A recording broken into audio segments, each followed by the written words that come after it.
Part 6, Chapter 4. There was a moment of confusion, then they felt her roll sickeningly to starboard as she fell off into the trough of the sea, and they knew instinctively what had happened. Both Shackleton and Worsley scrambled to their feet and looked forward. The frayed end of the bow line was dragging through the water. The lump of ice was gone, and the sea anchor with it. Shackleton thrust his head below and shouted for the others to get the jib.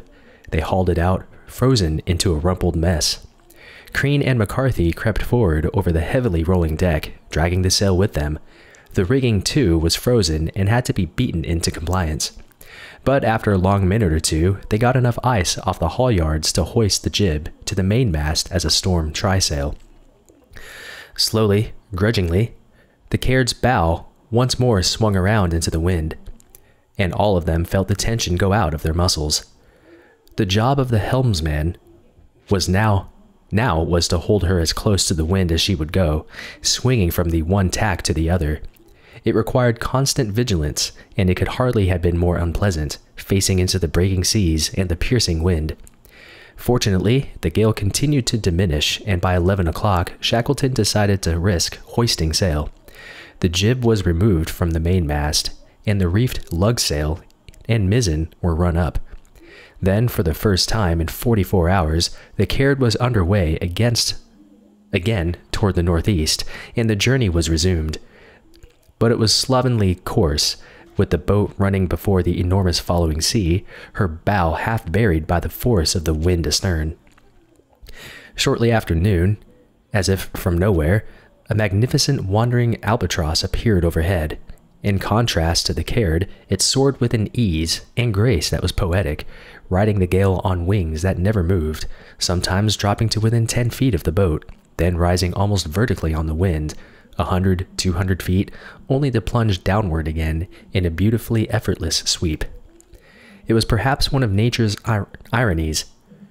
Here was her longest and most incomparable creature capable of flight, whose wingspread exceeded 11 feet from tip to tip, and to whom the most violent storm was meaningless, sent to accompany the Caird, as if in mockery of her painful struggles. Hour after hour the albatross circled overhead, and there was an elegance of motion to the bird's flight that was very nearly hypnotic. The men could hardly avoid a feeling of envy. Worsley remarked that the albatross could probably have covered the distance to South Georgia in 15 hours or less. As if to emphasize their wretchedness, Worsley recorded reindeer bags in such a hopeless, sloppy, slimy mess, smelling badly and weighing so heavily that we throw 2 of the worst overboard. Each of them weighed about 40 pounds. Later he wrote, McCarthy is the most irrepressible optimist I've ever met. When I relieve him at the helm, boat iced and seas porg, down your neck he informs me with a happy grin, "It's a grand day, sir, and I was feeling a bit sour just before." Throughout the afternoon and evening, the weather gradually grew less violent, and by dawn on May 3rd, the wind had fallen off to a moderate southwesterly breeze. As noon approached, the clouds started to thin out, before long patches of blue sky appeared, and soon the sun was shining down. Worsley took out his sextant, and it was no task at all to get a sight. When he had worked it out, the fix put their position at 56 degrees 13 minutes south, 45 degrees 38 minutes west, 403 miles from Elephant Island. They were just more than halfway to South Georgia. Thus, in the space of only an hour, or maybe a little more, the outlook on board the Caird was completely altered. The battle was half won, and a warm sun was overhead. The off-duty watch no longer huddled in the dismal confines of the forecastle. Instead, the sleeping bags were hauled out and run up the mast to dry. The men peeled off various articles of clothing, and boots, socks, and sweaters were tied into the shrouds and backstay. The sight that the Caird presented was one of the most incongruous imaginable. Here was a patched and battered 22-foot boat daring to sail alone across the world's most tempestuous sea, her rigging festooned with a threadbare collection of clothing and half-rotten sleeping bags. Her crew consisted of 6 men whose faces were black with caked soot and half hidden by matted beards, whose bodies were dead white from constant soaking in salt water. In addition, their faces and particularly their fingers were marked with ugly round patches of missing skin where frostbites had eaten into their flesh. Their legs, from the knees down, were chafed and raw from the countless punishing trips crawling across the rocks in the bottom, and all of them were afflicted with saltwater boils on their wrists, ankles, and buttocks. But had someone unexpectedly come upon this bizarre scene, undoubtedly the most striking thing would have been the attitude of the men, relaxed, even faintly jovial, about as if they were on an outing of some sort. Worsley took out his log and wrote, "Moderate sea, southerly swell, blue sky passing clouds, fine, clear weather, able to reduce some parts of our clothing from wet to damp.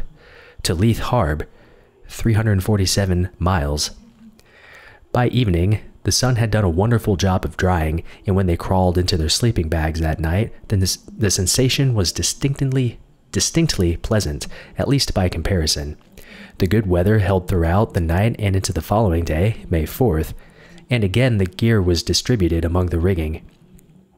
The wind was out of the southeast at no more than 15 knots. Only an occasional sea splashed on board, so they had to pump only twice during the day.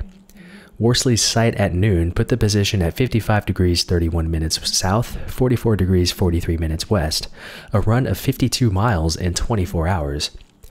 2 days of good weather had worked their magic, and among the entire crew there was a growing feeling of confidence, subtle but unmistakable.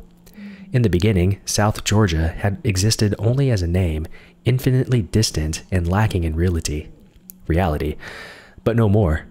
They were even at this moment less than 250 miles from the nearest point on South Georgia, and having already covered 450 miles, the distance that remained was at least conceivable. 3 days more, or maybe 4 at the most, should see them there, and then it would be all over. And so that peculiar brand of anxiety, born of an impossible goal that somehow comes within reach, began to infect them. Nothing overt, really, just a sort of added awareness, a little more caution, and more care to ensure that nothing preventable should go wrong now.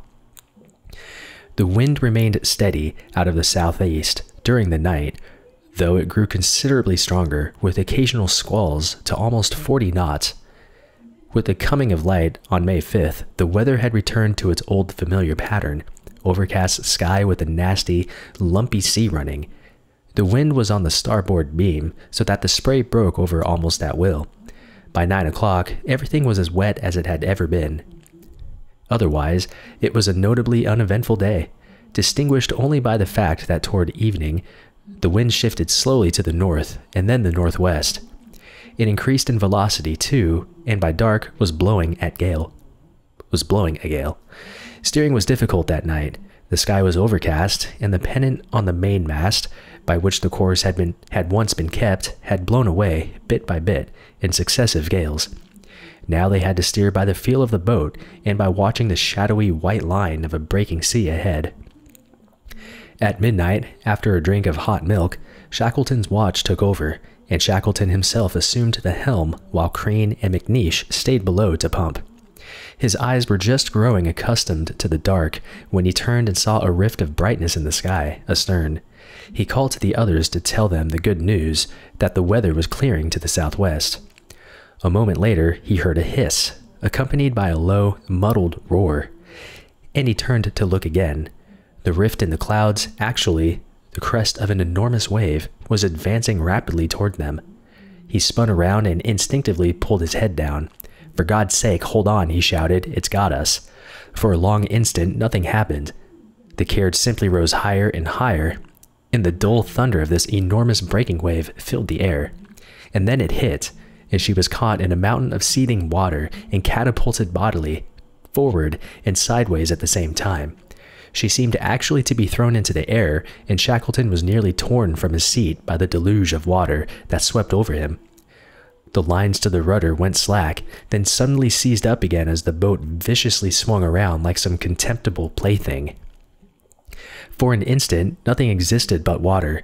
They couldn't even tell whether she was upright, but then the instant was over.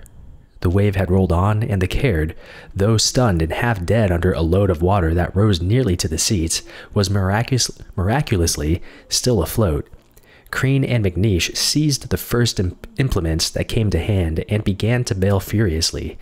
A moment later, Worsley's watch fought their way out of their sleeping bags and joined the struggle, throwing water over the side with a wild urgency, knowing that the next wave surely be the finish unless they could lighten her load before it struck. Shackleton at the helm kept looking astern for another telltale streak of brightness, but none appeared, and ever so slowly, as they frantically pumped and bailed and ladled the water overboard, the Caird lifted to the seas again. The ballast had shifted and the glass on the compass was broken, but they apparently had won. It took more than 2 hours to get her emptied out, and much of the time they were working on icy water to their knees. Crean started a search for the Primus stove. He found it at last, wedged up against the ribs of the boat, but it was completely clogged. For a half hour he worked over it in the dark, his patience slowly ebbing away. Finally, through clenched teeth, he swore at the stove. Then it lit, and they had some hot milk.